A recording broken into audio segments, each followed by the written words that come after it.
Yay, good morning, everyone. I hope you're awake this morning. All right, well, I am absolutely thrilled and honored to introduce Gloshanda. Welcome back home, Gloshanda. I believe that you all know that she used to work at the Metro Deaf School as a teacher for early childhood. She worked at the St. Paul School for early intervention, and I believe that she now has completed her PhD 2 years ago and then moved to Texas, and she's working at Lamar University. She's working with social justice and specifically in the realm of education and language. Welcome, Gloshanda Lawyer.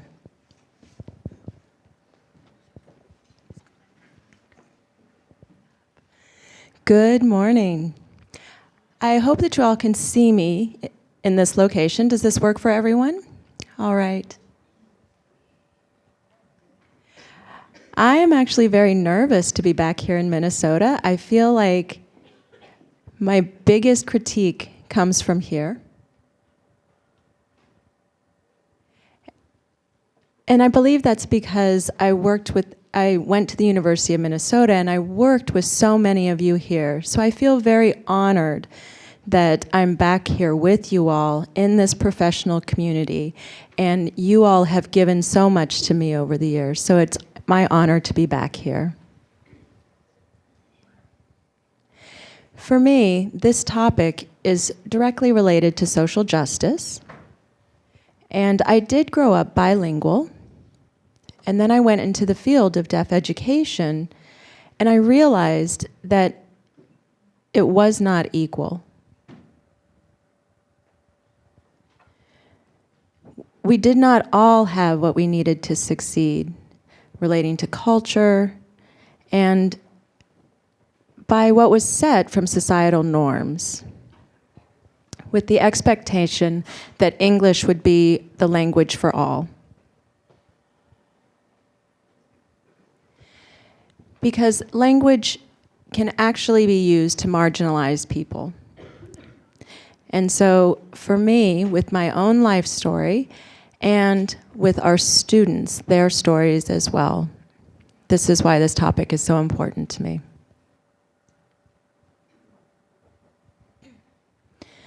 I do have a few goals for today.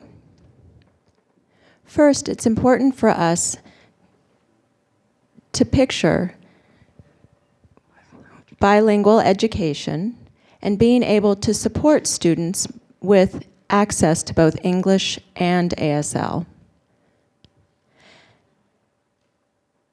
And then we also need to expand our understanding that bilingual should be the minimum expectation. That's in my view. And that's based on my research. Which means that we actually have many students who should be multilingual within the deaf and hard of hearing population. And so my goal is that we are able to support these students in achieving multilingualism.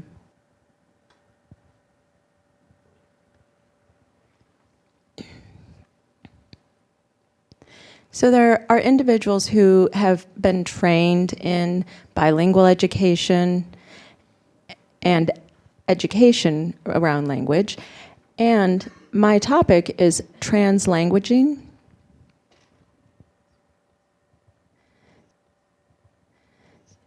This is an area of expertise where people can study and learn about skills both in English and ASL, but then to also understand that translanguaging, this concept is coming from a little different perspective. I want us also to know and recognize and name barriers to our success.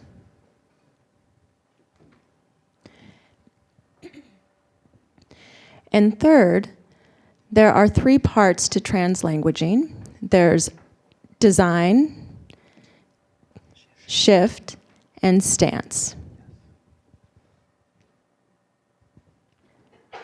So I believe that we all have cell phones, and iPads, so please get those out right now if you would. We do have a QR code, and I'd like to just check the temperature of the room.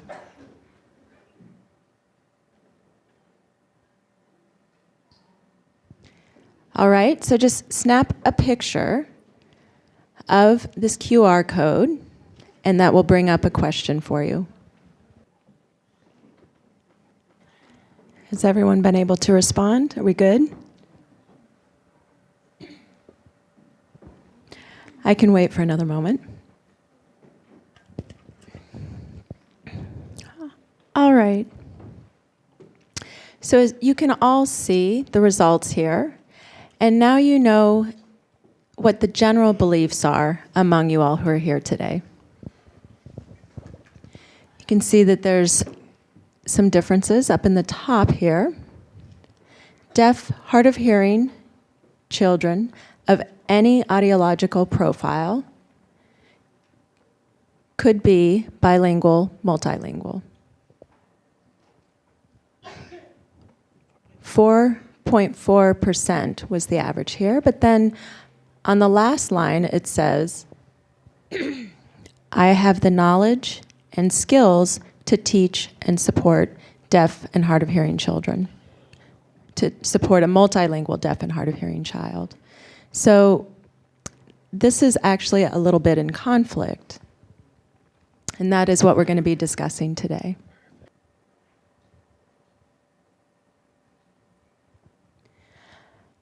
About half of you work with bilingual and deaf education for children.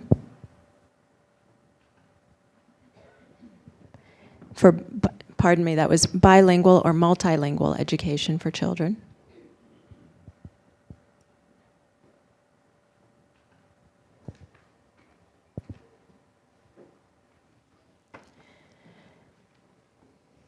This image shows that I'd like to give a standard understanding for all of us in the room.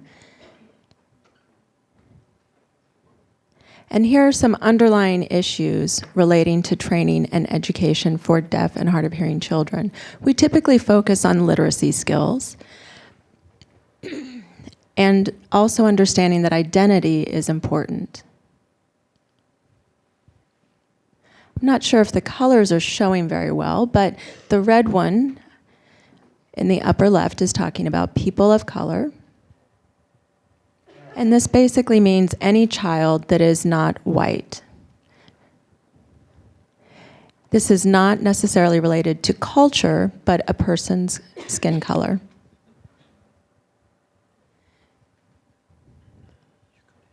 You could have a child who speaks Spanish, but is considered white. And so this is something to note, is that a person of color is about the color of the skin.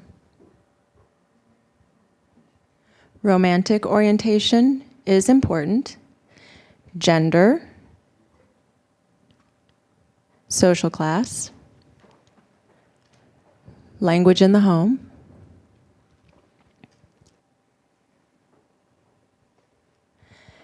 and now I've added the 4 other bubbles, and these are different kinds of oppression. There has been research conducted for quite some time now. This is nothing new. This is just a summary for you all today, because research has already identified that schools are where children can become traumatized by their experiences of oppression. With teachers, with classmates, with administrators.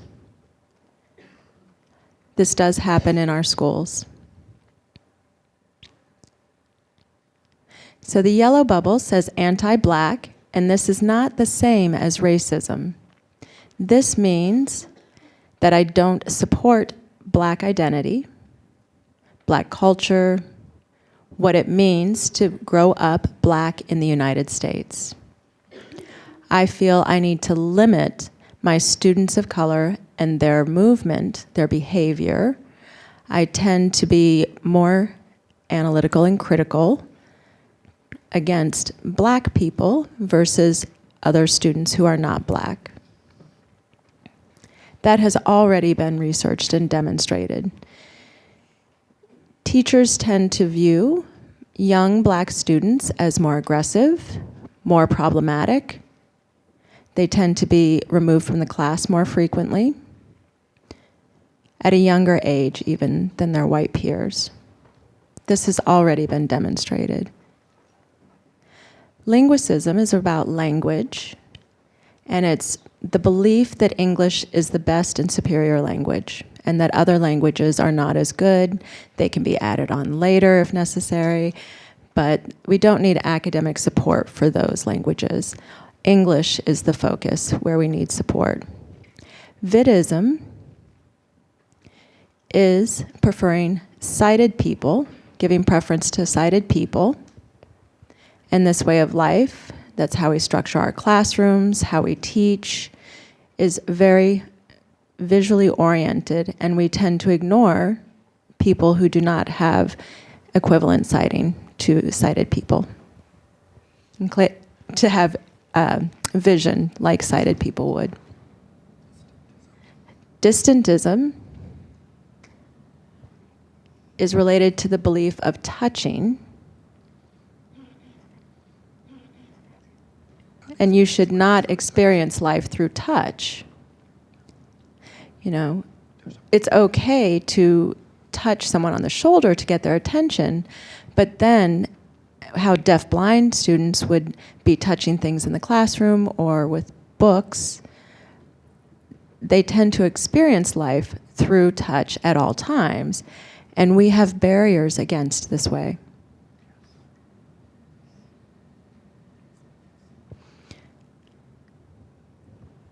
Audism, I know, is a very big term within our field, and we tend to talk about how people focus on the ability to hear as a way of life.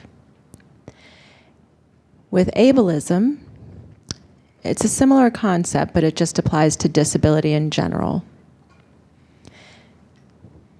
You know, we also have our term, which is called Deaf Plus, and this is where it simply means that we need to develop greater sensitivity.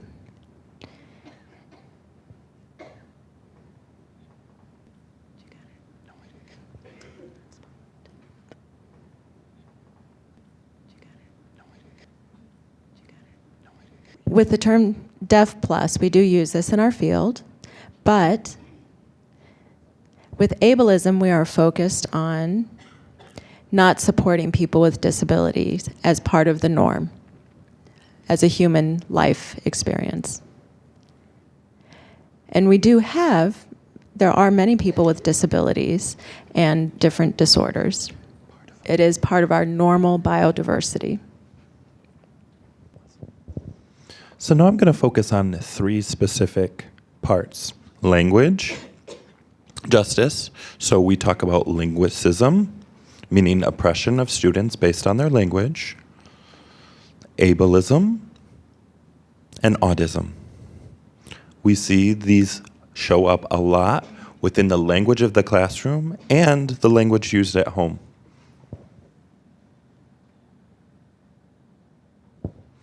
So we've had a long discussion about this, supporting deaf and hard of hearing children to become typically developing as using auditory technology, hearing aids, cochlear implants.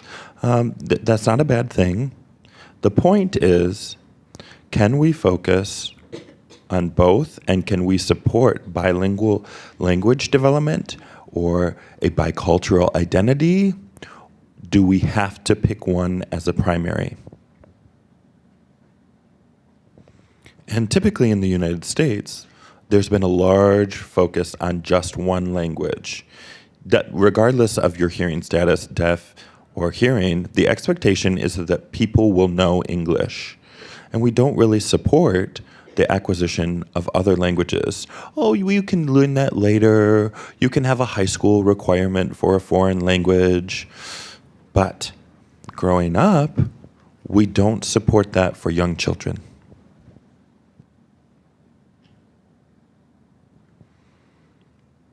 We compare all children, which means those who grew up knowing English only.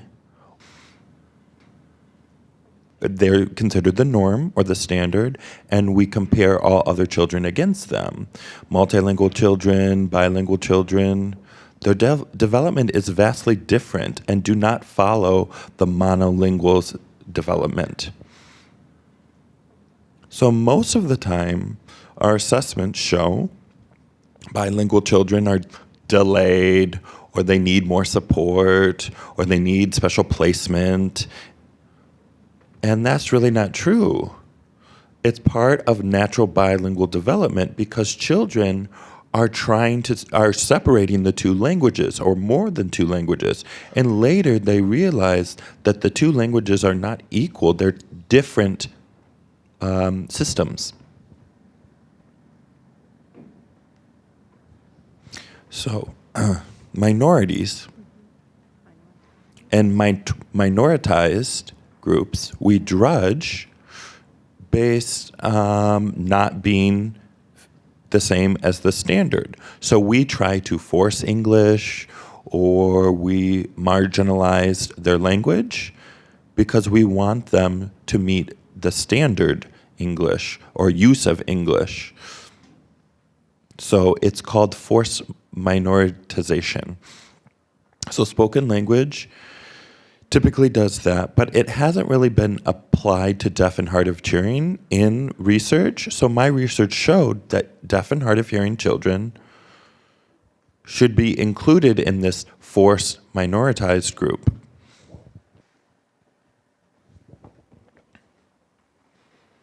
I want to expand our concept of what bilingual means and what bilingualism looks like in children. Typically people say, I know 2 spoken languages, or I know sign and English. And that's true, that's bilingualism.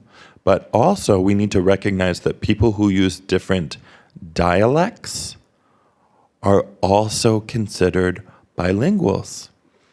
So if you have a deaf child who signs ASL at school, but at home signs black ASL, that child is bilingual. So if you have a deaf and hard of hearing child who speaks English at home, signs ASL at school, they are indeed bilingual as well. But suppose that the family speaks Spanish, or is a black family, and their English is different from what we consider standard English, meaning that that child is multilingual. So it's important for us to recognize that. At Gallaudet, previous research done in 2013, found that 50% of deaf and hard of hearing children are people of color. Knowing that, I'm looking in this room and I'm looking for people of color. I see maybe one, two, if I count myself, 3. Yes. Okay. People of color, we are automatically considered bilingual based on research done in the hearing community, because we don't use so-called standard English at home. We have a different dialect. We have several different dialects. It's not a specific different language, but we are considered bilinguals. Now, when you add, if that person signs, or that person speaks another spoken language or another signed language, you become multilingual. You have to remember, you responded to the survey at the beginning of the presentation. I think it was like 49% said you've worked with bilingual or multilingual deaf and hard of hearing children. So now I'm curious, how many of you How many of those were children of color, of those who responded? 1, 2, 3, 4. So maybe 10 to 15 people. So if you didn't think about, oh wait, I had a child of color in my classroom, I should consider having taught them as a multilingual learner. So 50%, and of that 50%, 25% speak Spanish at home.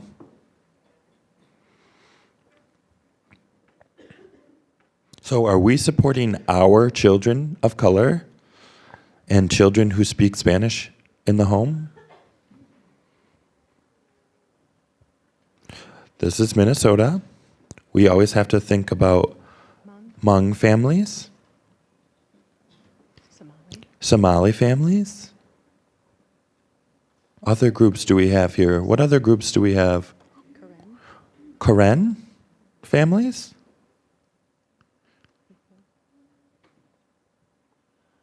Ethiopian families? Are we supporting all of those students? These are important things for us to consider. That's a big number, 50%. If we're not supporting them, 50% of our students, of our student population, that is significant.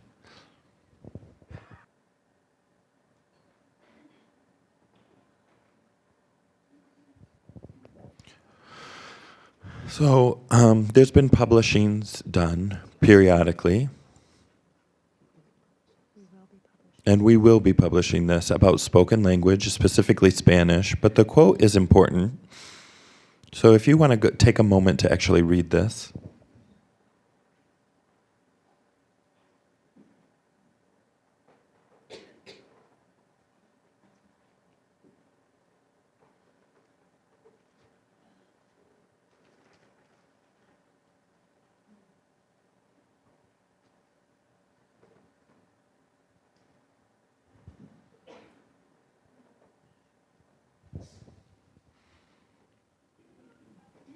So I'm not the only one saying this. Many deaf and hard of hearing adults, professionals, teachers have experienced the U.S. education system, have made similar comments. There's really no difference. So that makes me think, 30, 40, 50 years, we haven't changed anything within the system? How is that possible? I think one big issue that we have yet to address and have an open dialogue is naming the issues out in the open. We've just gone along teaching day to day, saying everything will be fine, I'll business as usual, I'll complete the IEP, I'll meet with the parents. But we don't sit down and really analyze, think about what we're doing, think about what the student's doing, and what's best for our students, regardless of the systemic issues. As a teacher, I saw these issues every day.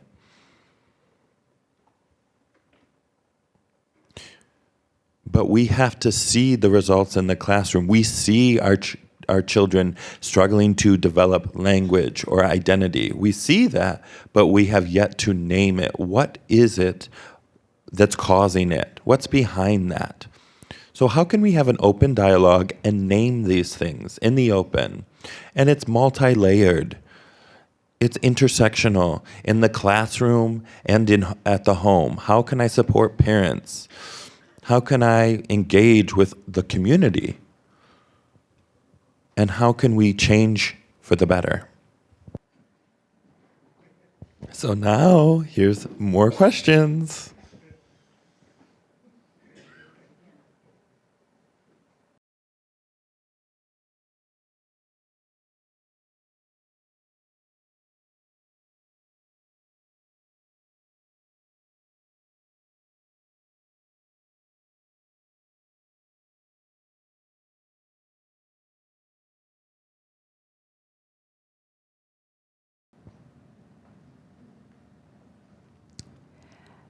I really have to commend you all. I've had this conversation with other people and other audiences many times to date. And I've received interesting responses so far, but really, you all here, this is the first time that I see agreement and asking how. Typically, previous responses that I've received are things like, okay, that's not possible. Let's talk about how we can try to fit one specific box, one model. And I can't match 30 different students. I just have to pick one way, as long as they can fit what we're expecting. And that's my typical response. But this is showing that Minnesota is really ahead of the game. And this means also that we are responsible for sharing this information with other people when we go and meet other professionals in other areas, when we're talking with students, when we're out of state and we're with our friends. We have a responsibility to share and help our colleagues analyze this themselves. And now the question is, how?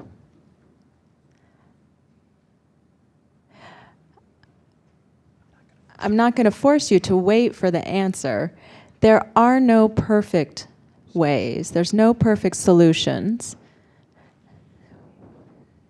I don't have a simple, ready answer.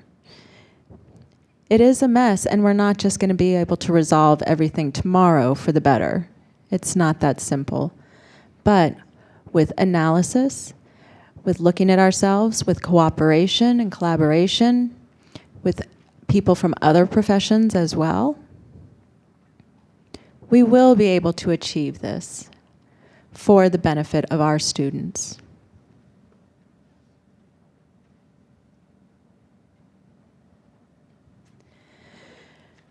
So now to the point, translanguaging is a big part of language justice, of social justice. And this is because we use language of how we acquire, develop, and express ourselves. We use language to show our beliefs and to show that we're part of societal structures and part of our everyday lives and what we do in the world.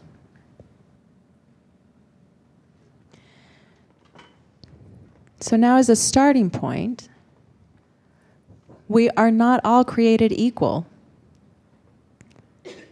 That's the starting point for us to recognize as teachers that when students come into our classroom, they are not all the same. They're coming from different backgrounds, they have different needs, their families have different expectations, and we need to recognize and accept that.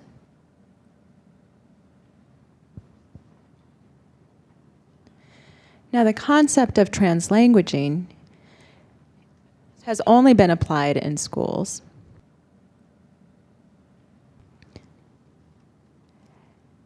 We'd also really like to see this happening in the home, because as professionals, often we can say, you know, I'm only with my student during the day for the time that I have with them to expose them to language, but then when they go home, what's happening? That's out of our control as professionals. We try to provide support, encouragement to parents.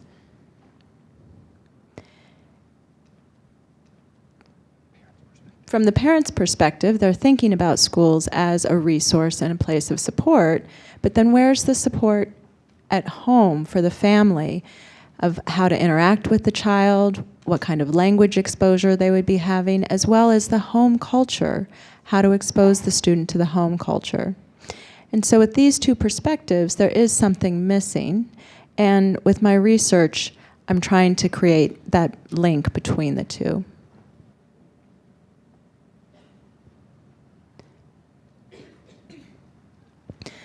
This is our vision for schools, meaning in our classrooms, and how can we apply these 6 principles? We don't want our students to accept an English monolingual life only. We'd like them to have broader access and perspective with language.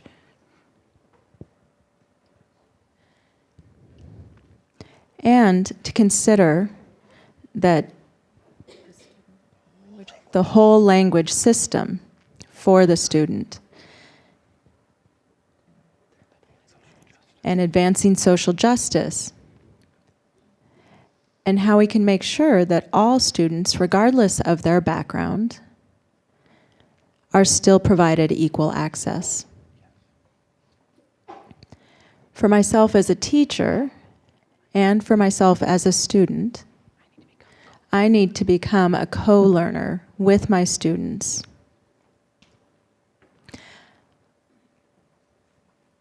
I need to analyze what parts of their language I can support to help the student's success. So there are 3 things that need to be included: design, stance, and shift.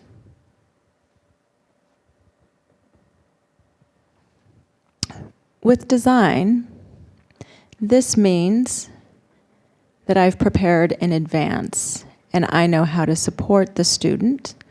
I know how to structure my classroom and structure my home. Home is a very language-rich environment. So for example, today, I do homeschool my child, and soon she'll be turning 4. So I understand that during cooking time,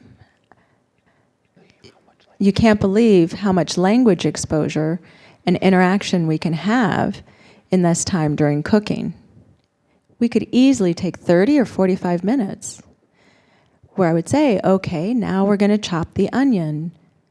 And why are we doing that, she asks, and so then I explain. Or, I don't want the onions. I'd like another vegetable. Well, then I'd say Mom likes onions because of how they taste and they go well with these other vegetables. And she would say, no, I don't really like the way that the onions taste with the other vegetables. And so we're using language all the time. But our students don't always have that access to that kind of information. Can they identify vegetables? Different kinds of vegetables? Based only on their home experiences? And not only what's taught in school about vegetables. Home is just such a natural place for interaction with the parents. Not only picturing that there's all-day exposure, but also considering all the exposure that can happen in the home. So then to design as teachers and parents, what would it be like if you were cooking lunch? And what kind of exposure could happen for the child during that time? So we have to think about vocabulary that could happen. We think about our meal planning and what language we can use to support their understanding. So these are the factors that we could consider within design. It's an example. Now with stance, it means it doesn't matter what society would say within or how my environment is structured, but we can support 2 languages or 3 languages or even 4 languages. So for example, when my daughter was born, she failed the hearing screening in her right ear, I believe it was. She didn't respond to noises. I think it was at about 7, it wasn't until about 7 or 8 months. And then I decided that at home, it didn't matter. I was going to be exposing her to language, and I needed to consider how to design that. So for example, with American Sign Language and Spanish, when she was a baby, an infant, maybe 5 days old, I would say to her, I'm going to change your diaper. It's time to change your diaper. And I would speak Spanish. And I would watch for any response based on body language, her eyes, how she moved her head, her feet. And then I would adjust what I was doing. So that's part of shift. So that moment by moment, I'm making decisions based on how she's responding.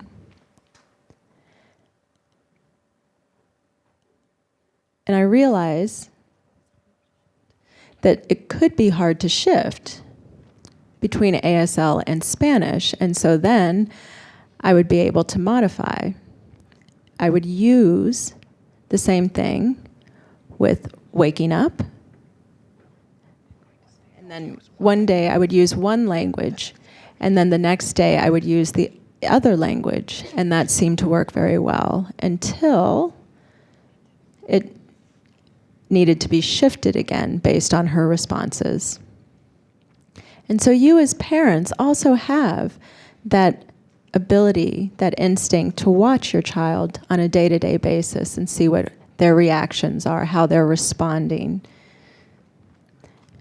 dependent on their own character, and then you can go ahead and shift and match what they're needing at that moment.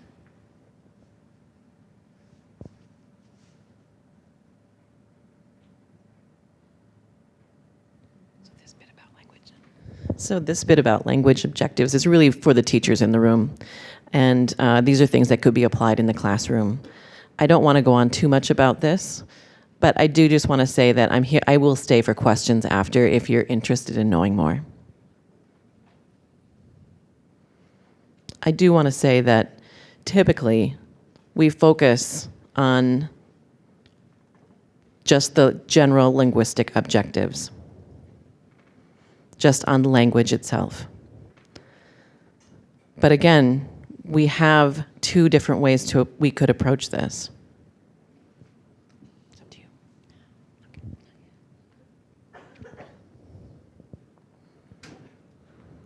Translanguaging objectives are similar. We need to intentionally plan to use these languages the child is using both academically and in the home. For classroom teachers, this could be a good resource for you if you're interested. It was published in 2017. It has examples of and templates that you can follow and apply within your classrooms.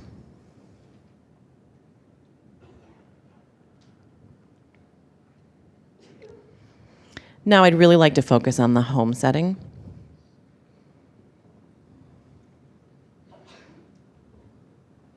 This is research that I've done with my child.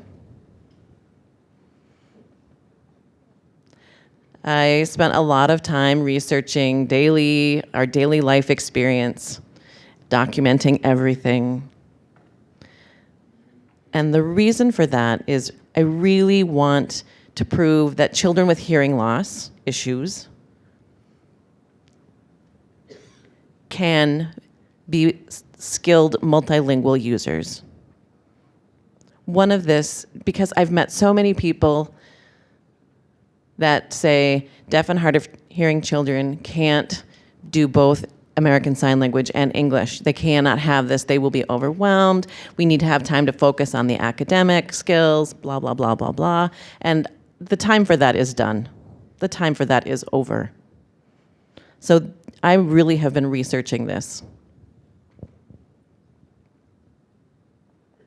I started on day one, the day she was born, began exposing her to language, using a variety of approaches at home.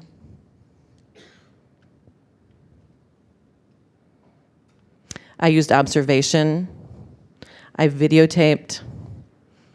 I documented. I asked friends and family members to also document what they were seeing within the interactions.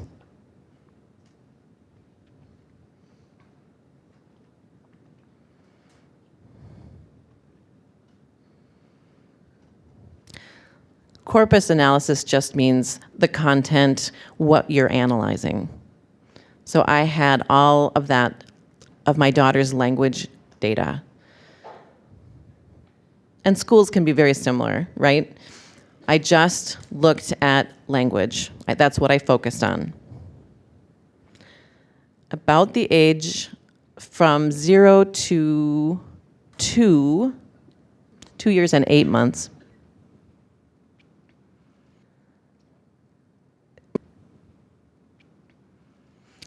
the language used was ASL, Spanish, English. We did not use English in the home. English was only out in the community. Our home environment did not use English. TV was on closed caption, it was not on. The reason for this, I mean, English is everywhere, right? So I used PT in the home. So I made time for other languages. PT or protactile, people are familiar with that in the room, correct? This is a mode that deafblind people use. It can be used in the home. You can be used with deafblind friends.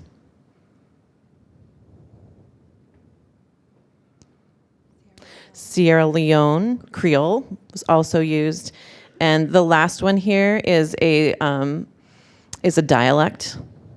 It's called Geechee. So from 2 years, 8 months, at 2 years, 8 months, I added Portuguese. So the results have been ratiolinguistics. When you look at the thematic analysis, ratiolinguistics is when people look at a person's skin color and say, oh, they are going to speak English in a certain way. When we go out into the community, regardless of where we are, there are diverse groups out there, and you speak, and so then people are speaking English with my child. And I really wondered why they used that kind of English, why they wouldn't use American Sign Language. Or not speaking Spanish. Everyone, regardless of what base language they used, they automatically switched to English with my child. And that's a concept called ratiolinguistics. As a society, we tend to make these assumptions about children's language from a white perspective.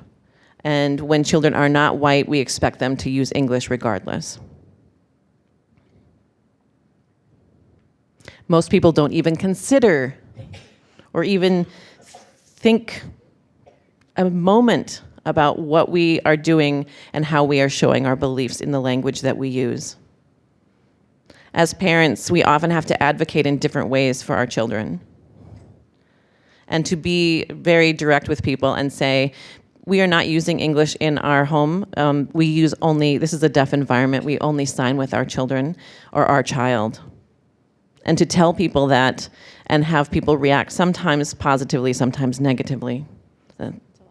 This happens a lot with hearing people.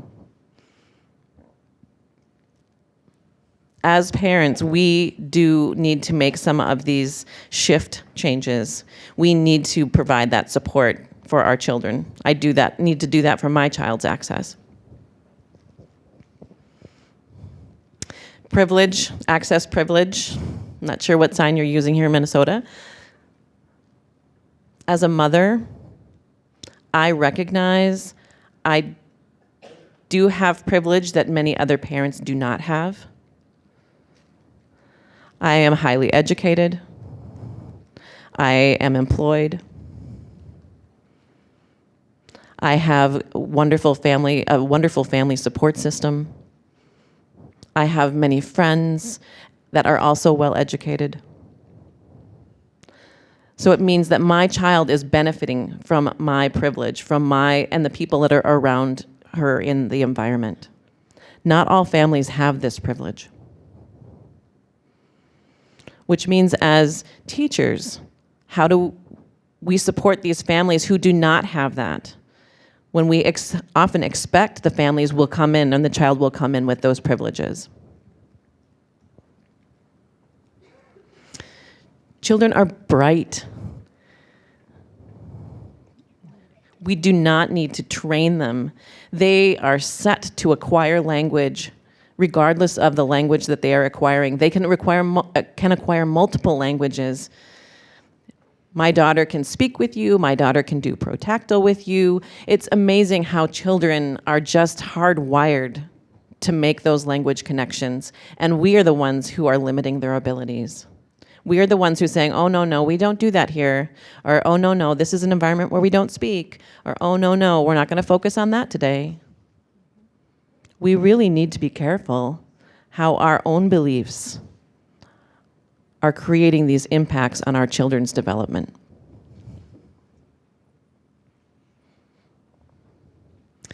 At one time, I was a single mother when I was doing a lot of this research, which meant how I interacted with my child impacted her language. I'm going to show you an example. And for example, in a two-parent home, children often have more access to seeing adults talk. So they are able to see how adults have dialogue. They are able to internalize that within their language. So in my home as a single mother, the dialogue was only with my child. They really did not have the experience of seeing how adults talk and being privileged to that type of information. And so I think that is something that was missing for my child for a while. Later on, she did have more exposure to those types of dialogues and things did improve, but it really was something for me to take a moment and think about. When children come to school, we typically encourage a lot of teacher-student interaction. But I think it's more critical that students have the dialogue with the teacher, yes, and the more needs the student has, the more dialogue they may need with the teacher, but it's also important for the students to see how peers interact with each other. That can also impact their language development.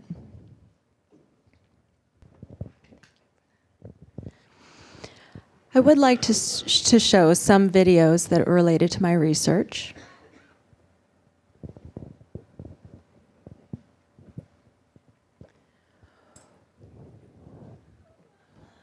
One of the things that was part of our home design is here. All right.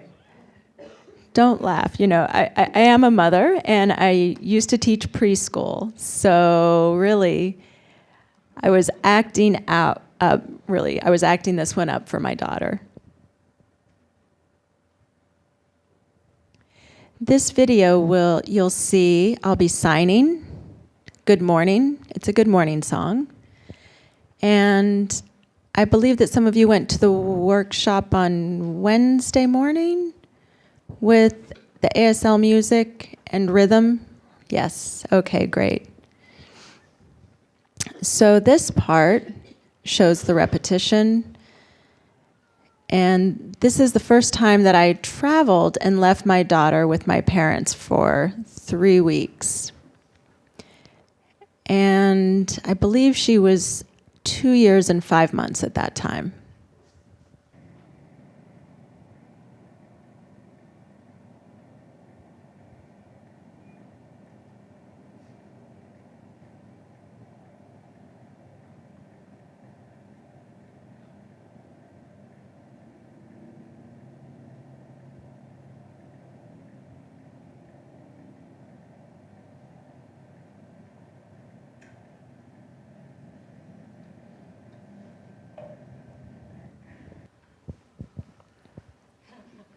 Thank you, thank you. You know, I was not physically there. Just because I wasn't physically there, I didn't want her language development to halt at that time. So I was still very intentional in working with her. I was driving, I pulled over on the side of the road, and I signed this song to her and sent it to her, and I asked my parents to please show it to her every morning.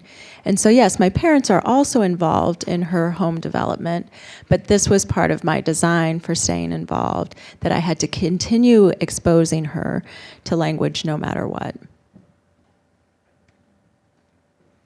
This is a book that the Metro Deaf School previously had, I believe it was 6 years ago, or maybe even more by now. I don't even know how long ago.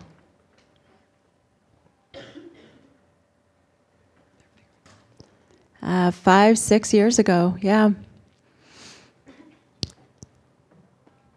And this was started in preschool, thinking about how we could help parents sign more at home with their children, which meant that they would have access to at least 2 languages, ASL and English.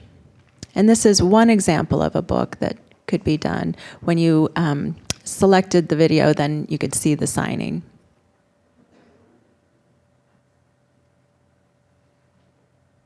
And this again is a similar concept. I would typically do this with about 80% of our books, and it does take quite a bit of time. But it was absolutely worth the time. Now, another part of my design was to make sure that my child could see books that reflected her identity.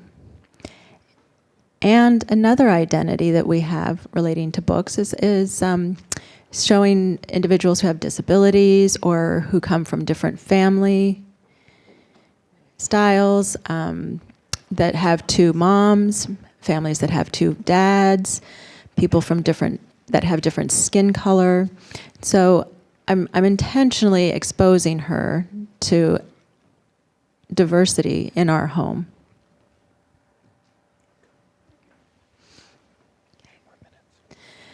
So now, I'd like you to consider the home environment, your current home environment.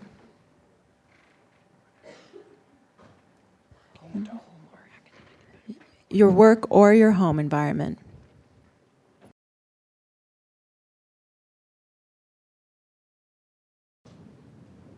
Your responses here.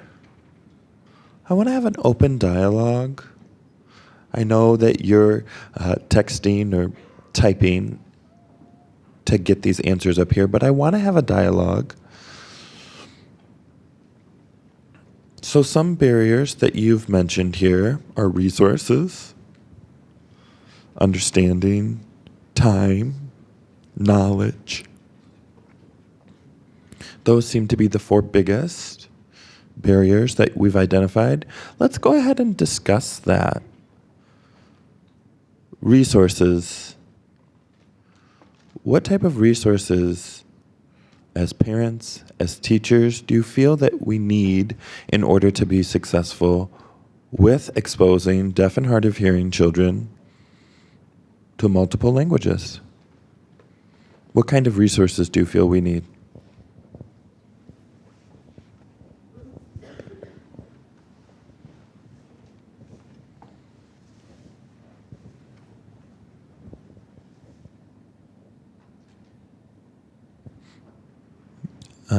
Nothing? No ideas?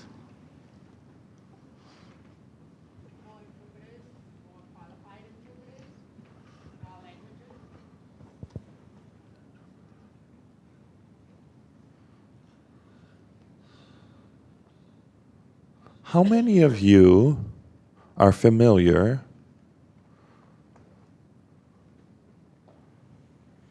with how to contact interpreters from other languages? How many of you have already experienced doing that? So some of you have indicated that you've done that. So for myself, I've noticed that many spoken language interpreters do not have a lot of experience working within the signing community. And they tend to be a little bit uncomfortable because they're used to spoken language interpreting. So maybe more collaboration in the interpreting field itself of spoken language and sign language interpreters that could improve the quality of interpreters, as well as helping all interpreters become more accustomed to working in a broad array of language settings. Yes.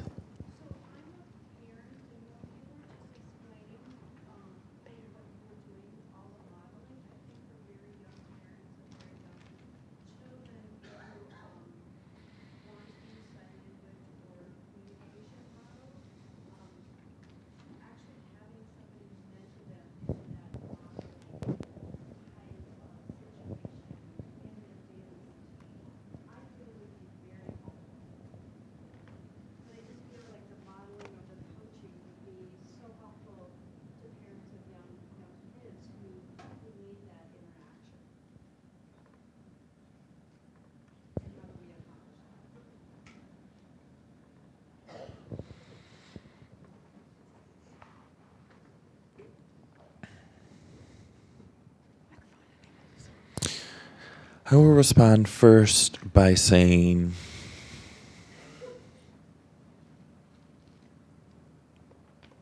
parents with infants and young children, that dyad, that partnership, there's a natural, organic desire to communicate. And frequently, as parents, we feel trapped. If I cannot communicate in a formal language, I should do nothing. I don't know what I should do. And I've seen that many times. And I encourage parents to interact with their children. You know you can sing songs, you can act out, you can make facial expressions. Those things are just as important. So I really encourage using your instincts, your natural instincts, while you're looking for other more formal resources. And I agree, mentoring is critical. Unfortunately, we don't have enough mentors, enough teachers, and that's really sad. However, I think because we tend to limit based on who we think are qualified mentors, we have limited ourselves. We have such a great community. The community itself should become the resource. And the more we can collaborate with parents, with the school, with the community, I feel like the burden will be less on the individual and less on each individual group. So I think that's really important. Other comments?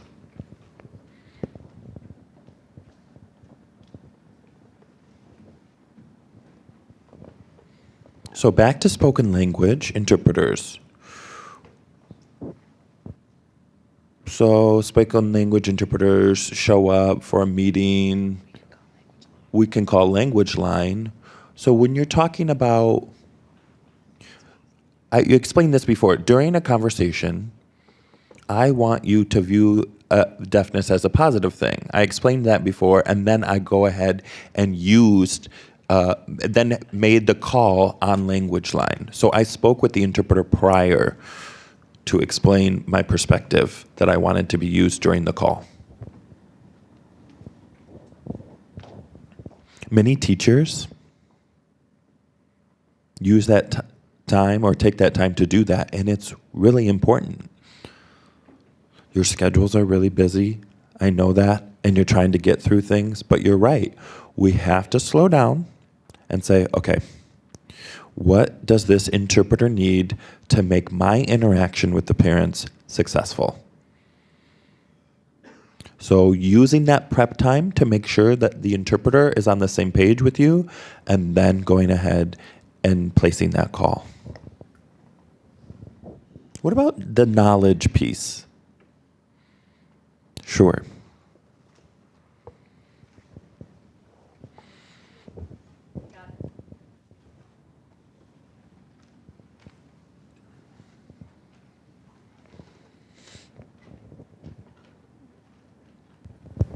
Hi, this is Jamie. I just wanted to say that it would be really helpful to let you all know that there are trilingual and multilingual in sign language and other spoken language interpreters in the Twin Cities. They're hard to find, but there are out there. I know one person who's French and does ASL. And I know someone else who does Spanish and ASL, and they're out there. So I really think we, as parents and teachers, and even the interpreter community, needs to get out and do something, because there seems to be a great need for that. And they're hard to find, and it's mostly word of mouth. And and meeting people in person accidentally. So just giving you guys hope. Yes, thank you. Yes. So a lot is happening out there. And right now, one state, in the state of Texas, is the only state that has trilingual certification. But recently, I believe it was 2 months ago, it was disbanded. It was a financial issue. So there are many trilingual interpreters out there. However, there's no formal metric of their skill. And so I think you're right, Jamie. I think they're hidden because they're not certified as trilingual interpreters. So there's no documentation of ASL English, Spanish, Spanish English. Where would we document or list those trilingual interpreters? I'm in one informal group that has gone ahead and started creating a list under C5. Have you ever heard of that? Oh, Council de Manos. Council de Manos. It's a group of deaf and hard of hearing, Latinx people. It's an organization that has started to create a trilingual interpreter kind of registry, if you will, and where they're located. So thank you for sharing that. I think it's really important for parents to have access to that as well. Home language can become a barrier for that collaboration with school. And if parents feel like they have access to resources, we can support their home language better, and they'll communicate more with the school. And collaboration, of course, will be the natural byproduct. Anything else?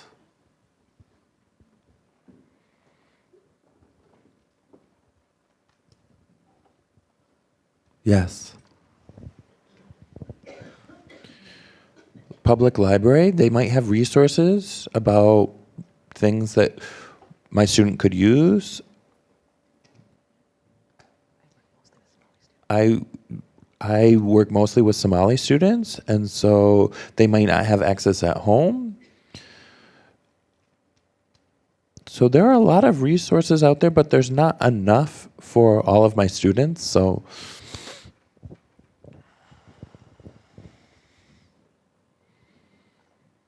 the recent example of the books that I just showed,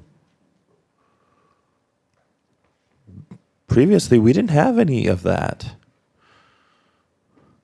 We had, as teachers, had to think about, okay, what do parents need? And we had to make time to develop those resources. School staff, how do we divide our time to develop those resources and make it continuous so that other people continue to have resources, and we uploaded them to a Google Drive that parents had access to. And sometimes we have to become the resource ourselves. And it's hard. Ugh.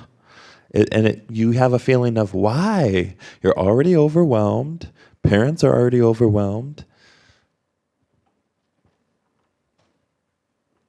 But as a team, we must be ready. What if we already had teams ready to do this work? What if we had a parent group in collaboration with a teacher's group? And monthly could focus on resource development. I don't know, it's just an idea.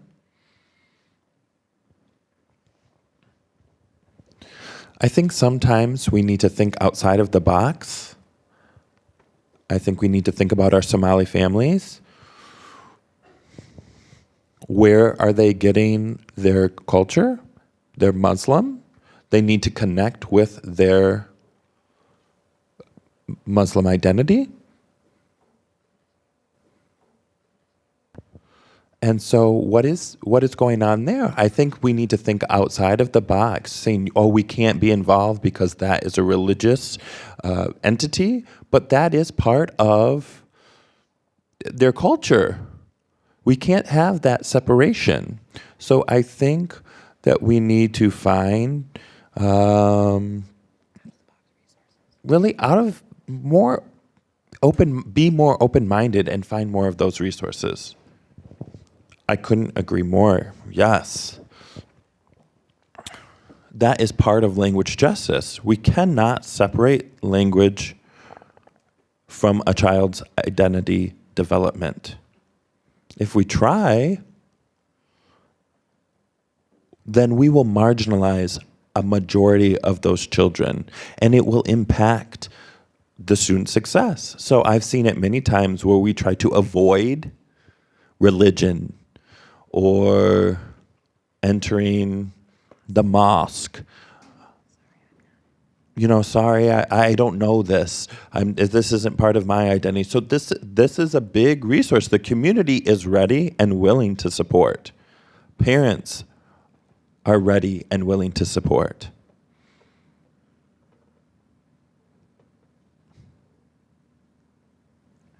Anything else?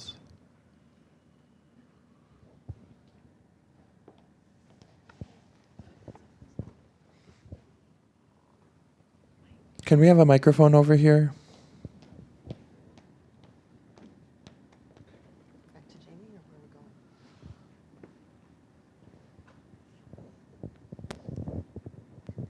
This is Jamie again. And another barrier I feel is I'm deafblind, and so many people are afraid of touching things and looking like a fool if they wander the building or stuff and they feel around. And really, a barrier is other people's attitudes. And it needs to be a little bit culture difference. So touching is not bad. You never know when your child will become deafblind later, or meet another deafblind, a person who's deafblind. So you never know. And not all deafblind children touch things either. Some deafblind people rely on their limited vision. So, or their hearing. So just to let you know, there's a diversity in the deafblind community too. But yes, touch is like, the phobia of touch is huge.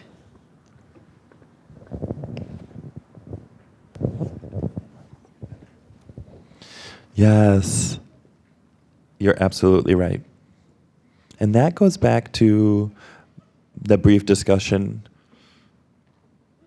about distantism. That is exactly what it means, what you just described. We avoid and we train our children to avoid touch. So we have deafblind students who come into the classroom, and typically they are separated physically. Even though they're in the same classroom, their expression is limited to their intervener. And that's all communication access must go through the intervener only. And we don't support the other students to learn deafblind communication. We don't support those other students to have direct communication with the deafblind peer. So I totally agree with you.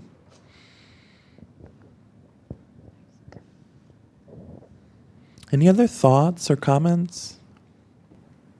Well, I want you to be open to a discussion.